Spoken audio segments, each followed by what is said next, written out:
Welcome everybody to the GamersGrove podcast. Today is February 4th. I am Will, your host, here with my co-hosts Austin and Brady. This is the... Hello. Hello everybody. This is the first ever episode of the GamersGrove podcast.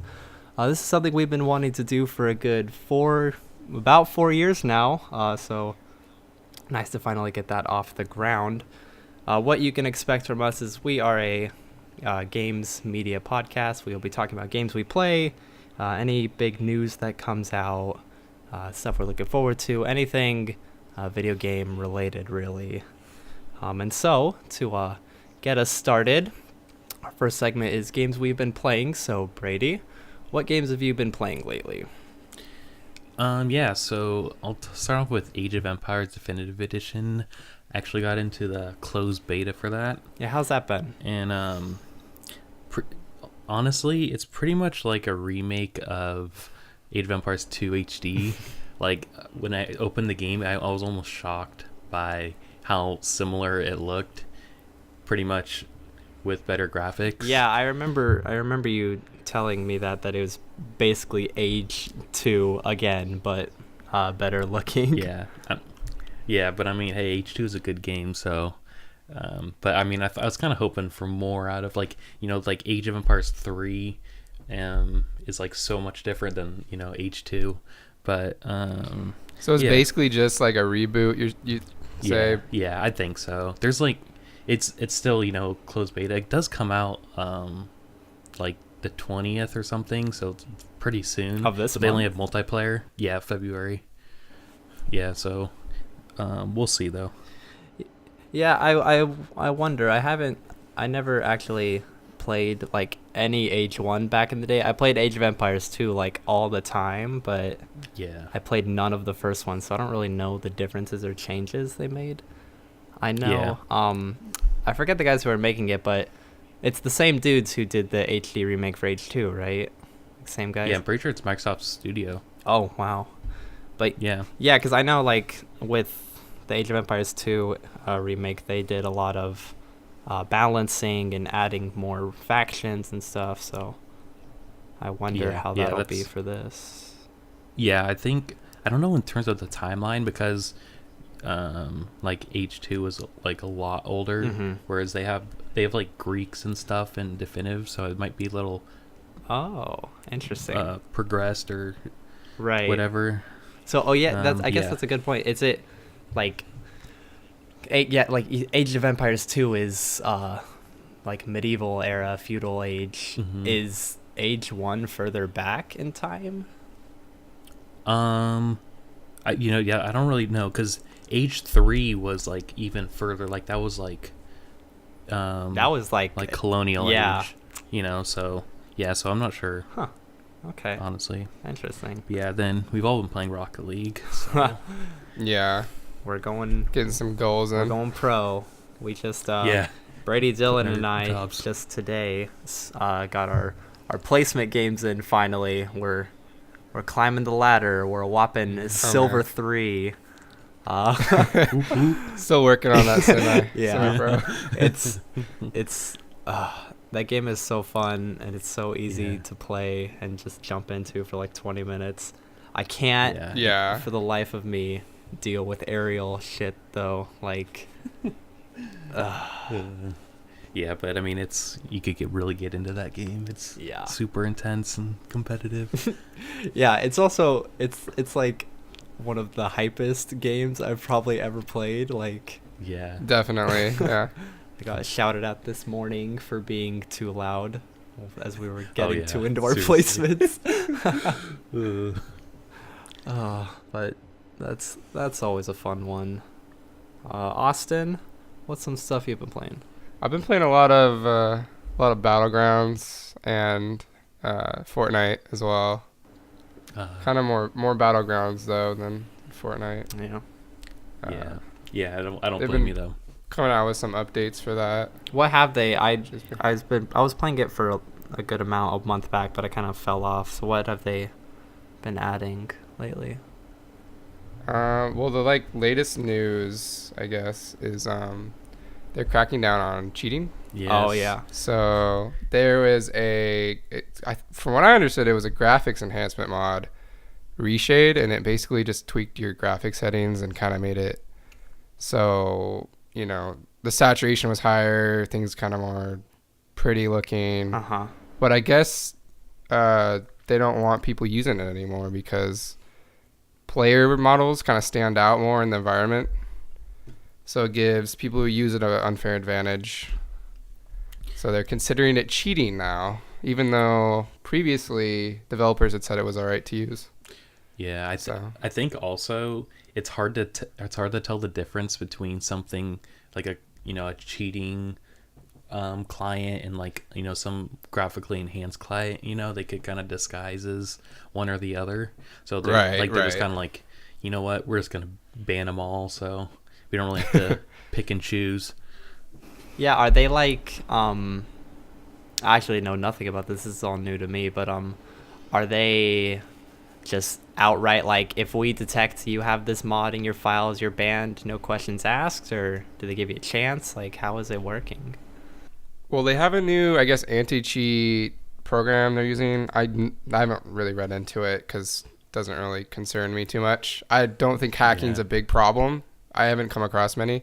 Same. At least on US servers. I don't know how it is on other servers, but yeah, so I haven't really looked into it. But I guess they're trying some new software, and that'll be supposed interesting. to pick up.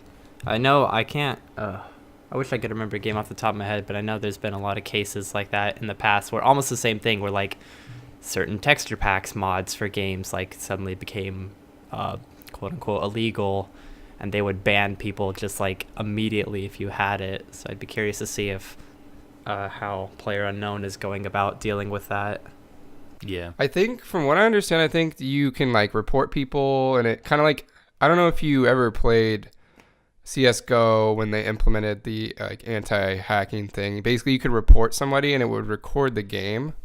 Oh. And then they would kind of review the recording, I guess. Okay.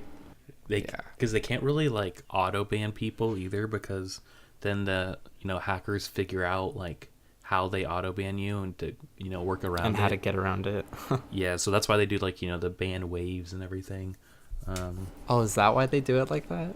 Yeah, because I know Overwatch, they're pretty good. Blizzard's pretty good about like doing huge waves of banning for cheaters and everything.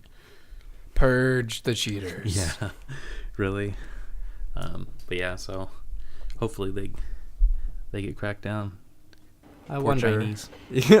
I wonder if it's something that can ever, like, can you really fully get rid of hacking for any game? No, exactly. There'll always be new ways. But yeah, absolutely. At least they're It making. kind of the effort. adds to the overall experience. Yeah, that's a good way. Sometimes it's negatively, but I mean, sometimes it's just goofy. Yeah. Yeah, dying to aimbotters. Always a it's fun not part of the that's- experience. Maybe not that. Well, Brady, you mentioned Overwatch. I have just like in this past week gotten way back into Overwatch because I actually went to the Overwatch League, one of their shows, and that is so cool. Like this is a thing that's obviously been in the news for a while now, Blizzard and all the work they've been doing in the Overwatch League, and I hadn't really read anything about it because I kind of stopped playing Overwatch, so I didn't care. But I went out to it. Yeah. I went out to it though, because it's like 5 minutes from my house, and a buddy wanted to go.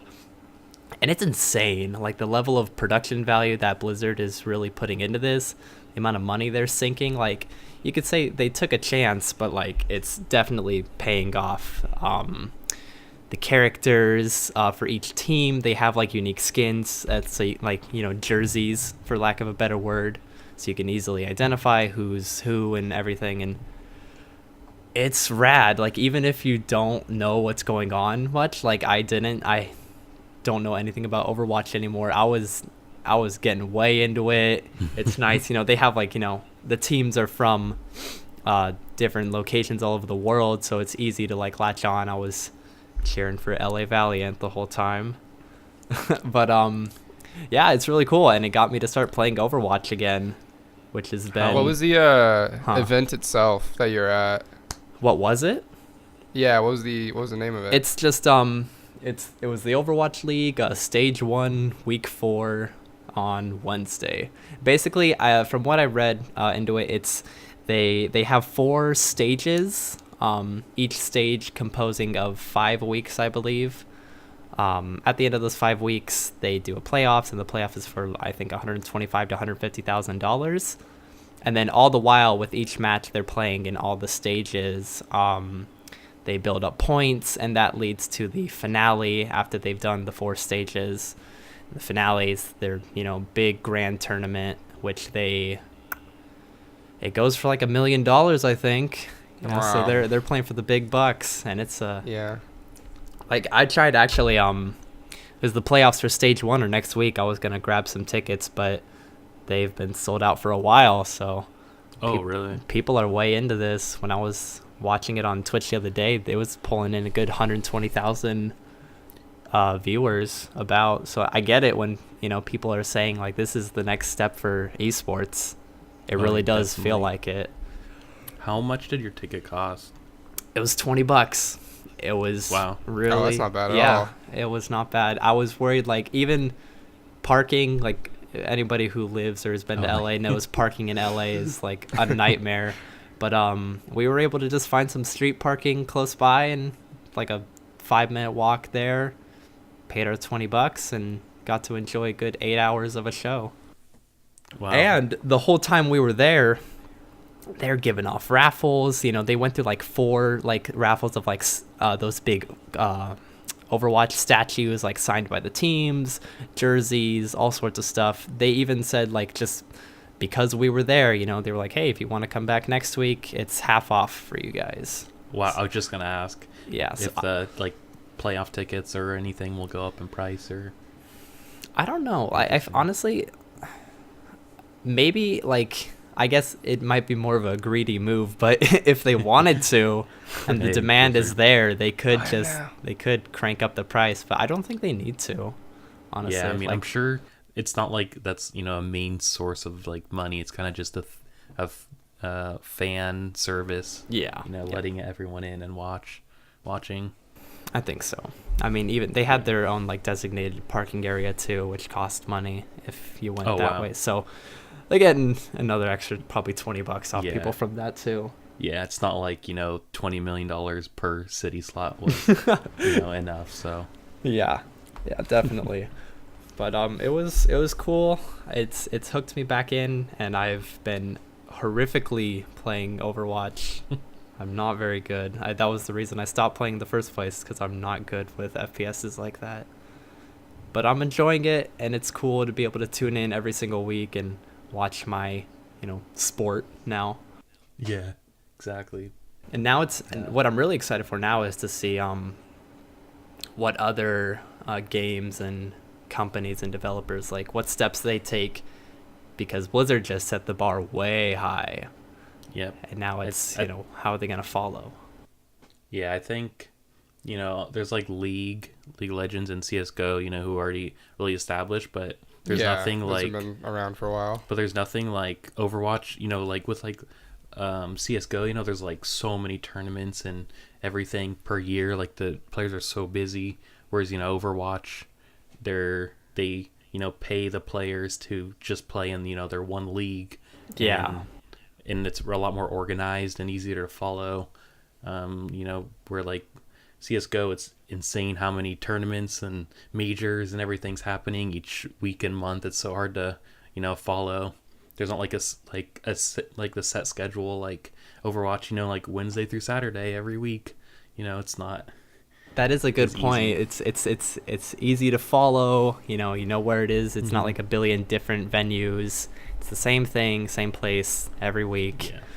And so that's another thing too. The pay, like, those guys, they get like a $50,000 salary, medical and retirement benefits. Like they're making pay. Oh, seriously? Yeah, they get like packages and all that. They're getting 6 figures. Like that's crazy. Yeah, they're getting way more than 50,000. Yeah, 6 figures, and then this is like, for all of them who stream too, I'm sure this is helping their personal brand. Yeah. They're bringing in more viewers for that. Like, they're being compensated extremely well. Yeah, and that's not even counting. Too. Yeah, that's not even counting the winnings if they win their tournaments. Yeah. So they're doing all right. They're being compensated. Yeah, they're getting paid a lot for entertaining us and competing. So. How big are the teams typically for Overwatch? I'm not really that familiar with esports. Well, the game itself is 6 players, but the teams I honestly don't know. They have a good amount of subs and first bench, all that kind of crap.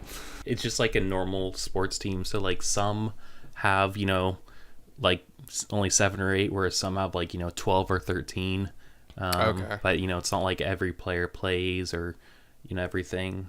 It's just like they could sub in if they need to, or there's a backup and everything for those people that have more. It's kind of just the owners of the brands are paying a lot of money, so they want to make sure their team has enough players, and if one person gets sick or hurt or whatever it may be, they want to make sure they could represent the brand still. But I think that's that's a nice part about it, is the fact that Blizzard is putting a lot of money into this. The team managers are putting a lot of money into this. They have faith in it, and it's paying off. As I was there, it's I was getting T-Mobile freaking Sour Patch Kids commercials and sponsors. They got real sponsors now. That's pretty cool. It's becoming more and more streamlined with every year. Exactly. Big step for esports, for people who want it to grow. But then there's those people who are like, oh, I want it to stay smaller. I don't want it to become mainstream and all that stuff. But yeah, I mean, I guess there always is the worry that every game from here on out, developers will be making it with the mind that it's got to be a big esport. Yeah, exactly. Which could be a problem.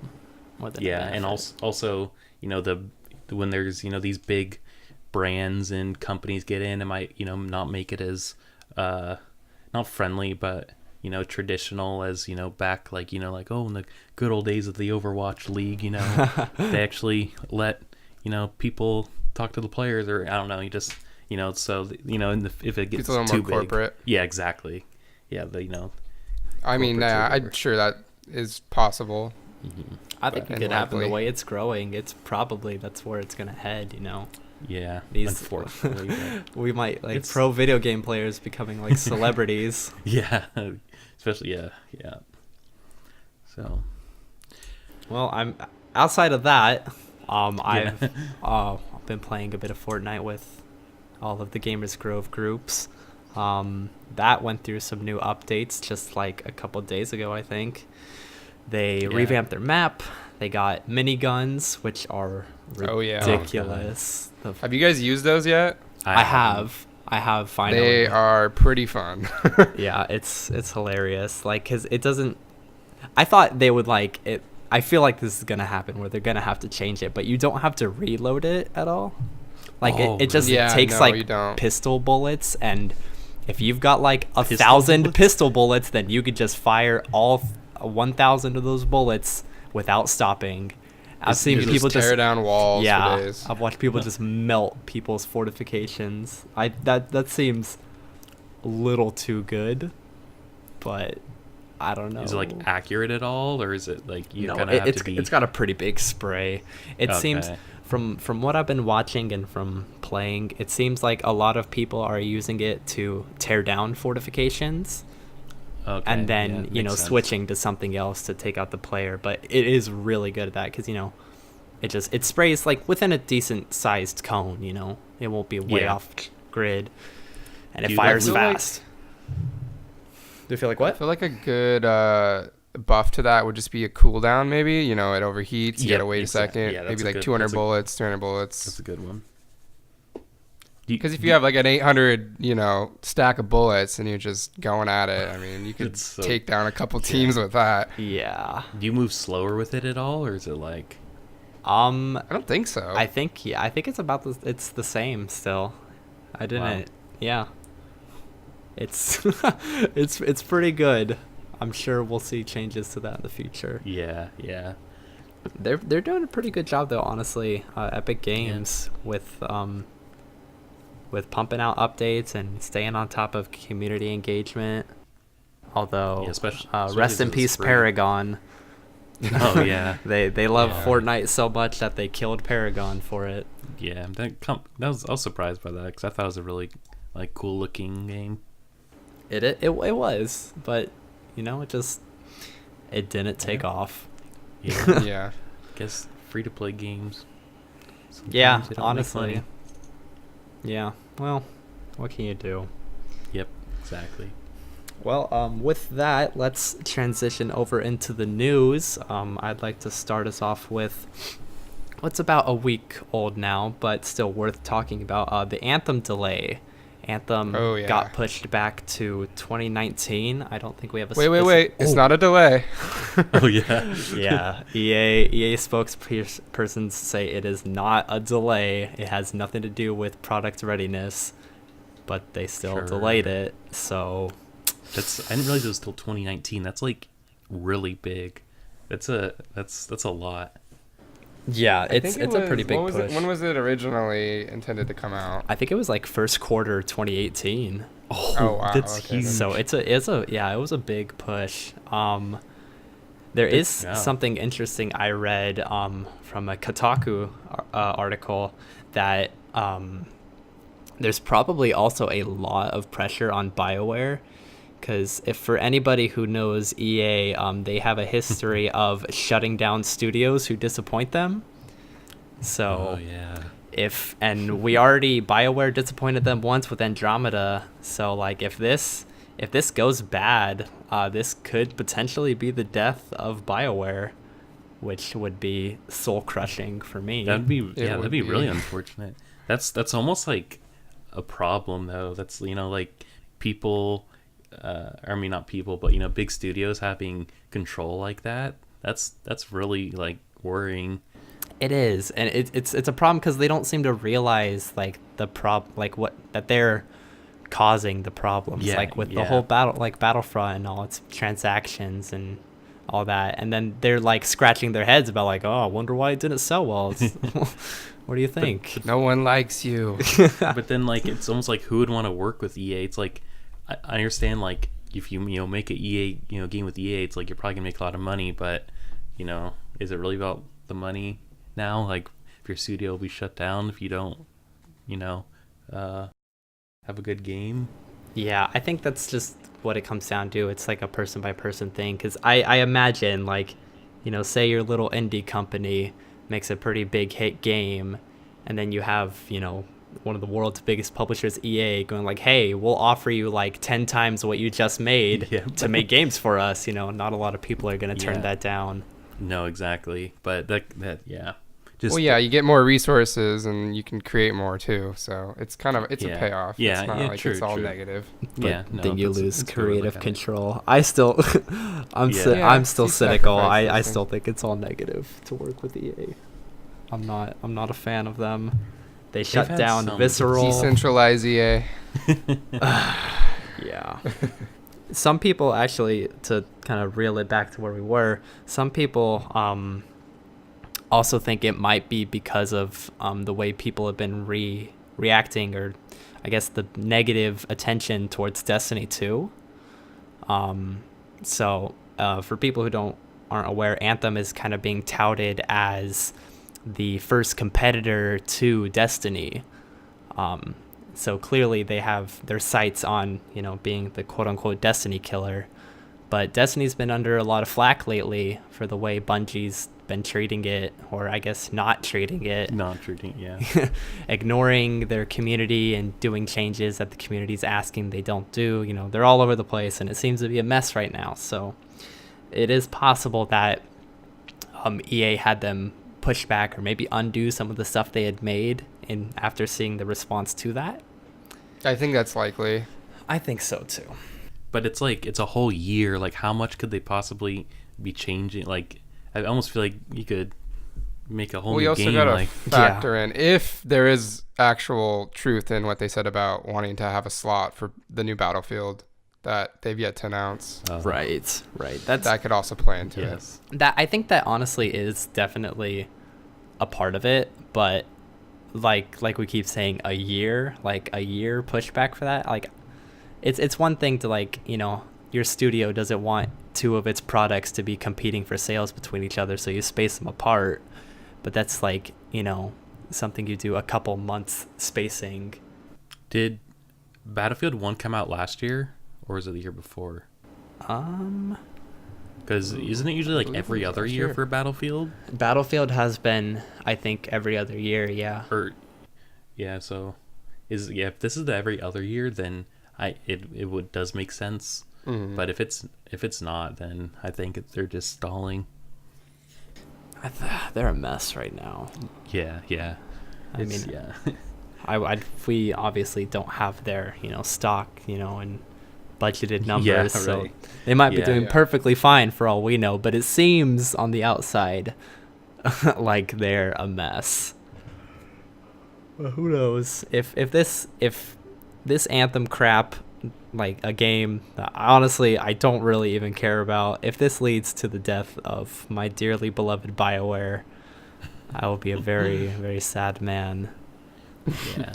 I feel like Hopefully it doesn't. BioWare is the kind of company where, like, if they do get shut down, like, all the top people from that will, like, start their own, you know, like another Yeah, that firm. is true. That's definitely like not Indie. heard of. You know, that happens a lot, I feel. So there's hope. There's always hope. Yeah. But we won't have the good old trusty BioWare logo. Then to add on to delays, there's been a whole lot of delays this week, so we can talk about the Red Dead 2 delay. It's delayed for the second time. Back when they first put out that trailer, I think at E3 last year, they were shooting for like a fall 2017 release, and now we have an actual date. They've pushed it back to October 26, 2018.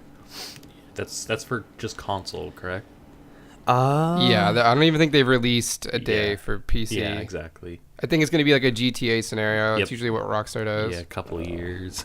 I'm not Well, gonna fall for it a this year time. at least. I'm not gonna fall for it this time. Yeah. Yeah. Just wait, be patient. Just patient gamers. Yeah, patient gamers, where you at? You know, honestly, there's really like not much to say about this one, because kind of the opposite of the majority of game studios out there, Rockstar just kind of does its own thing and does Yep. not give a shit Nope, what and anybody thinks. I think more people They do should be produce like them. some top-notch games, though. Yeah. Yeah. Yeah, like, follow. Yeah, who cares what other people think? Just do you. Yeah, do you, Rockstar? You haven't let us down so far. But like, honestly, people always get upset about delays, and I don't see why. Like, yeah, it sucks. You want to play the game now, but they're delaying it to make it better, and it's gonna be better. Especially like, again, this is like almost the opposite of the Anthem thing. They're most likely delaying it because they looked at the product and went, it's not as ready as we'd like it to be. Let's wait, another year and work on it some more. Yep. I'm cool with that. That's fine by Yeah, me. Me too. As long as the product's good, then Yeah. as much time as you need.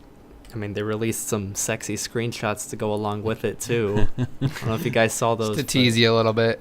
Yeah. The lighting in those. Oh, my God. Yeah. I'm ready. I'm ready to go Yeah, back to the it'll be- Wild West. Yeah. Go back to the Wild West, and then hopefully, Cyberpunk comes out in a couple of years, and we can jump ahead. Man, oh, God, Cyberpunk. Yeah. That game, I don't even know, dude. Like, when that comes out, does anything else even matter anymore? Yeah, is anything relevant? They got government funding Yeah. for that game. Yeah. Like, that's What game is this? Cyberpunk 2077. It's the CD Projekt Red's next project, the guys who made The Witcher. Oh. I I remember hearing something about this, but I never looked into it. Yeah, 5 years ago, Yeah. you probably heard about Yeah. it when they Yeah, released the there's not much trailer. to look into. They're honestly, CD Projekt Red and Rockstar are the kings of just not giving a fuck and being completely radio silent. Like, yeah, like I don't know how they do it. I know, I don't know how. Like, they must have like all their employees sign some sort of NDA. Like, they're sealed tight. Yeah, like nothing gets out. I mean, it's to the point to where anyone who keeps on games news may have seen CD Projekt Red's Cyberpunk Twitter account tweeted out beep, and that was enough to implode the community. Yeah. That's good stuff. I would love...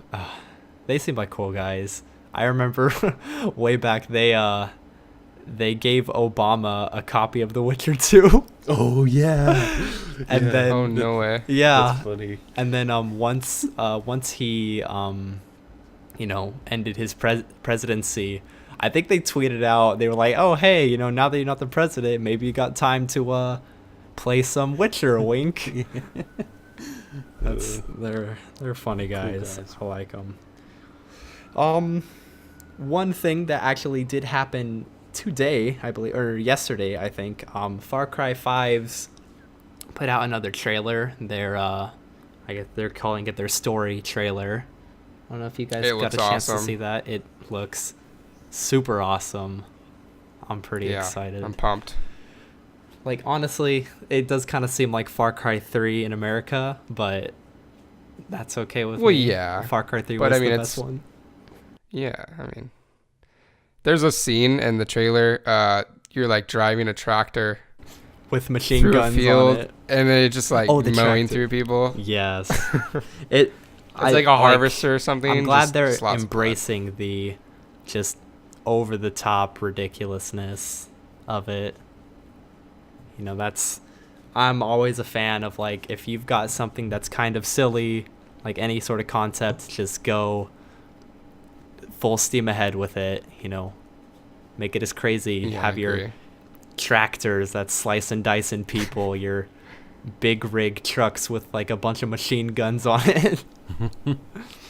I mean, there's also, it only showed up in the trailer for a little blip of a second, but you can have a pet bear and have it maul people. Yeah, I saw that. I was interested. That's funny. It looks good. It looks, I'm excited for Far Cry again. I still have my, I'm so cautious. It's Ubisoft. Yeah. You always have to be with them. Yeah. Yeah. They're They up there mentioned with a little EA. bit about the season pass DLCs as well. Oh yeah, that's right. They also announced as part of their season pass DLC, there's now Far Cry 3 is going to be included in the season pass. Just I think they called it Far Cry 3 Classic, so I assume they mean like just the base game, no DLCs or nothing, which I think is fine. But Yeah. I don't know what else is included in that if you guys do. In the DLC, I just know there's going to be some kind of zombie mode and then a Vietnam style Viet Cong kind of warfare Interesting. map. I'm not quite sure. Yeah, I remember I was talking with a buddy at work the other day, and I don't know where he got this or if he was just speculating, but he says he thinks that one of the DLCs in this season pass is going to be either a sequel or a prequel to Far Cry 3 Blood Dragon, which I don't know if you guys play that, but that was like pretty much better than Far Cry 3 because it was just a even more balls to the walls cyberpunk Far Cry game. Was that the standalone DLC? Yes, it was. Okay, yeah. Yep, I loved. I've honestly, I think I played that more than I played Far Cry 3. It was fun. But on their season passes, I was looking at their website just to see, because I was trying to find some information on what's in the season pass, and I came across their pre-ordering site. They have 7 different pre-ordering packages. 7? That's Jeez. so, like, ranging from... Did you see what was in them? Yeah, I looked at, like, the biggest one, which was, like, you get a statue of the Jesus wannabe guy, the baddie. and then like a little bust of it. yeah, it was like a decently sized thing. It looked cool, but you know, it had that. It had a bunch of in-game items, and then like everything else that was included in the other packages. It didn't seem like much more than the bust and a bunch of in-game stuff, and then you know, I would hope it didn't say, but I think it also included like all the future DLC, like in a season pass-esque kind of way. Oh yeah. One of the things I did notice though, it was like on a tier, kind of stuffed in the corner all on its own. It costs like $90, I think. They have a Mondo DLC, or not DLC, I guess Mondo tier, where it's just the game. It's like some base pre-order bonus stuff, and then it comes with a Mondo designed vinyl of their soundtrack. You're talking about Mondo Ooh. tees, right? Yeah, Mondo tees. Wow, that's actually awesome. That's kind of Yeah. cool, actually. It's- I think a lot of people would be interested in that. Yeah, it's nice to see Mondo breaking away from just movies and doing some video game stuff too, Yeah. because they make some really, really cool stuff and posters that's- and vinyls. Yeah, that's awesome. I would have never thought that they would have worked with Yeah, a big right. game developer. Or It's weird, like the way they have it on their site is confusing, because when you click on that tier, because I saw that and I was like, Mondo tees didn't even come to mind, because I thought like it wasn't even a possibility. yeah. But I clicked on it and it just showed like the basic pre-purchase in-game DLC items, and I was like, okay. But I went to actually purchase it, and then it showed like, oh, you get this super cool vinyl and stuff. I was like, Oh, it wow. is Mondo tees. Not really advertising it too much.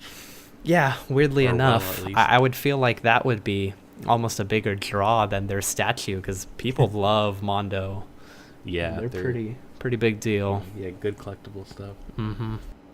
But it's nice to see that, because I guess that means, you know, who knows what the future holds in Yep, terms of exactly. Mondo and video game partnerships. That's always, you know, exciting. And now that I have Definitely a vinyl some player, money to be made there, so why not? oh yeah, definitely. Now that I have my own vinyl player, LA is truly turning me full hipster. Oh, I can possibly get in on some of those pre-order bonuses. I Those won't. vinyl records do sound better, though. They do. They sound Yeah, amazing. They're awesome.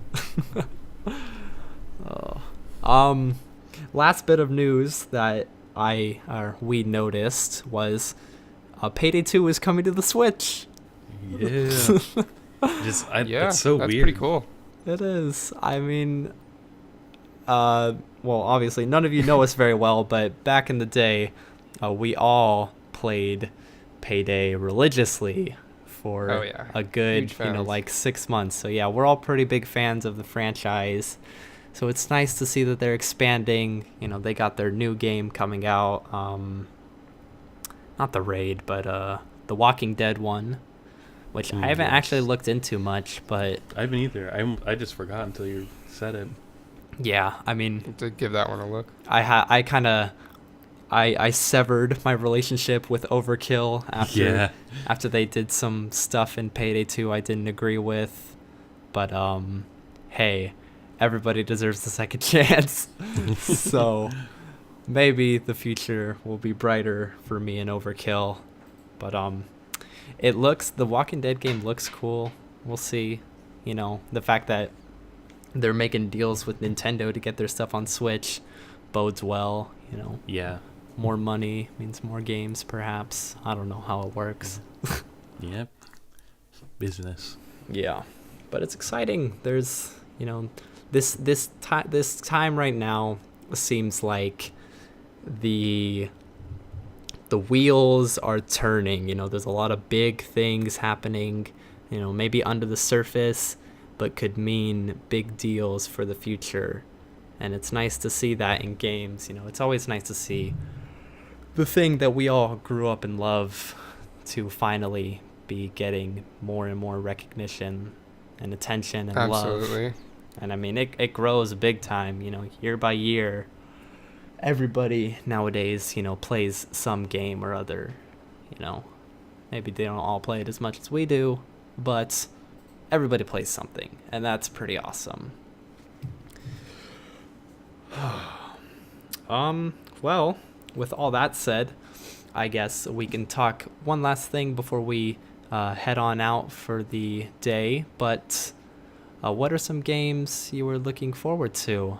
Brady, I'll start with you. Just let's say for the month of February, what's something you're looking forward to? Obviously, Age of Empires. Kind of want to see, what they do with the single player for that. Right. Because they only had multiplayer and maybe even a campaign kind of story to go along with it. That would be cool. But, that was actually something in Age 2 I really liked. Is I'm a really big history guy, and Age of Empire 2 campaigns were historically accurate and told like actual stories. So that was always fun. So it'd be cool to get more of that, hopefully. Yeah, I mean, it was, hopefully more like civilizations and, just more stuff to go along with the time that takes place. But I'm also looking forward to Kingdom Come Deliverance. Ooh. Finally. Yeah, Ooh, same. Yes. That's my number one. I can't. Yeah, that's definitely. That game came on my radar the moment they announced their Kickstarter, like back in, I don't know, like 2012 or something. It was a while ago. So long ago, but that looks great. That's the game, like, I don't know what happened to me, but like I have advertised that game to everybody, whether they play games or not. I've been like, you guys should check out this game. Here's this trailer. Let me tell you all about it. It looks awesome. I can't wait for that game. Yeah, it looks like it's gonna be a beautiful game. I hope it lives up to the expectations. I mean, they've certainly been working on it for a long time, and I'm sure it'll be just fine.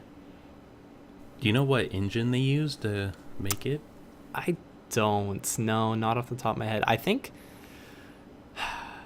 I'd take a shot in the dark, but it's probably Unreal. Yeah, that's what I was gonna say. Most indie developers use Unreal, especially for those kind of like high detailed games. But I honestly wouldn't be surprised if they developed their own. Yeah, because that's why I asked, because I wouldn't be surprised either. Because there's a lot of like, I mean, assuming everything we've seen in the trailer that's, however old now, if all that stuff is in there, it's some pretty complex stuff. They talk the way their fighting mechanics are, the pickpocketing, everything that goes into it looks fairly intricate. So I could see that they just maybe made their own. I'll have to get back and follow up on that. Yeah, that'd be interesting if they made their own. I think it'd be a big step for like Kickstarter games. Quick little search. They're actually running the CryEngine. CryEngine, wow. Really? Yeah. Interesting. Yeah. So it's interesting. Interesting. I've never even thought that. Yeah. Well, That's cool. I guess they switched the engine back in 2015. Oh yeah. What were they using before? Does it say? I'm not quite sure. I think it'll be like a good game for modding too. I think the community for that, because it's pretty sandboxy, seems like. So you could do a lot, and I feel like you Skyrim. There's just to base it off of something. Damn, I didn't even think about that. In that, and I think this it could even be you could have whole new games within it just from the modding, from the community, just because of just how sandboxy it looks, like how vanilla, and you can just base it off of that. Shout out to PC gaming, man, and modders, the real the real American heroes out there, the modders. Dedicating their own time and money. Give us entertainment. I honestly I had not even thought of that at all, but yeah, you're right. That game's probably gonna get modded like crazy if they're cool with it. I sure hope so. I hope so too. I mean, there is the rare exception where it seems like there's some studios out there who don't like people modding their games, but I don't know. I mean, these guys got their start from community support, so I'm sure they would be more than welcoming to have people mod and make their game even more enjoyable than it may already be. Yeah, so that'll be cool to see what the community does with it and just how the game is. Well, Austin, anything you're looking forward to this month? Really just Kingdom Come. That's pretty much it. I mean, Age is cool too. I'm excited for that, but I've really had Kingdom Come on my radar for, like you said, since like 2012. So to see it finally being released, I'm really excited for it. And it'll be great to have a new RPG open world Oh yeah, game to play. It's gonna be really fun. It's gonna be a good day. And for anybody, since we did not state, for anybody who's curious, since we're hyping it up so much, February 13th is when Kingdom Come Deliverance comes out. And interestingly enough, it's not going to be on PS4, looks like. It's just for the PC and the Xbox One. Interesting. Sorry, PlayStation. Yeah. Yep. I wonder why that is. Like, if that's something that they're gonna try and do later on or what, but that's strange. Ooh. Well, I guess something to spice it up a little bit, something I'm not looking forward to, since you guys kind of hit the nails on the head. We also get Metal Gear Survive coming out this month. And Konami. We could record a whole episode on just about how much I hate Konami, but we won't do that. I won't do that too. Will hates a lot of people. It's blame the industry. The industry has made me as jaded as I am. It's justified. But yeah, that game comes out. It's like a zombie survival game, Oh, okay, yeah. 10 years too late kind of thing. Yeah. 10 years, yeah. So true. Or just the right time. Well, what frustrates me about it more than anything is the whole reason, like, for people who don't know, Konami let Hideo Kojima and his team go because they were like, we're done with Metal Gear. We don't want to do anything more with Metal Gear. We're moving out of video games, basically, because Konami does a whole bunch of other stuff. So they let their video game development team go because of that. And then they made the Metal Gear pachinko machine, which, that's so Asian. Yeah, that was a nice little like slap in the face. But it's weird that they went from, especially like Metal Gear 5 selling and getting as much acclaim as it did, for them to be like, yeah, we don't want to do video games anymore. They don't make us money. Make a pachinko machine, and then be like, oh, we do want to make video games. We're going to use our old partner's IP and just take a dump on it. That's so random. It's Pachinko machines. Yeah. It's funny. That's people, like, I remember when the separation between Hideo Kojima and Konami was first happening, everybody was like, oh, this is the end of Konami. And it was like, they make a lot of money off those pachinko machines. Oh, what a peculiar world. Really. Well, I think that just about does it. We're coming up to close to an hour now on this episode. So thank you, everybody, for tuning in. If you want to listen to more episodes in the future, or this one on whatever device you may be listening to right now, we're going to pretty much upload it to everything we possibly can. The big ones we're shooting for initially is like iTunes, SoundCloud, any podcast listening device, really. We're going to have it on our website. We'll have it everywhere to make it as easily accessible to you as we possibly can, because that's what we're going for. For everybody who doesn't know, our website is gamersgrove.net. You can also follow us on Twitter at GamersGrove. You can follow my GamersGrove related Twitter, which is at GamersGroveWill. I think that about covers the bases. Austin and Brady, thank you guys for joining me this week. Yeah. And everybody, thank you. Thank you, everybody, for tuning in. And hopefully we will catch you next week with something a bit more interesting in the news field than delays. Yeah. All right. Well, thank you, everybody, and we'll see you next time.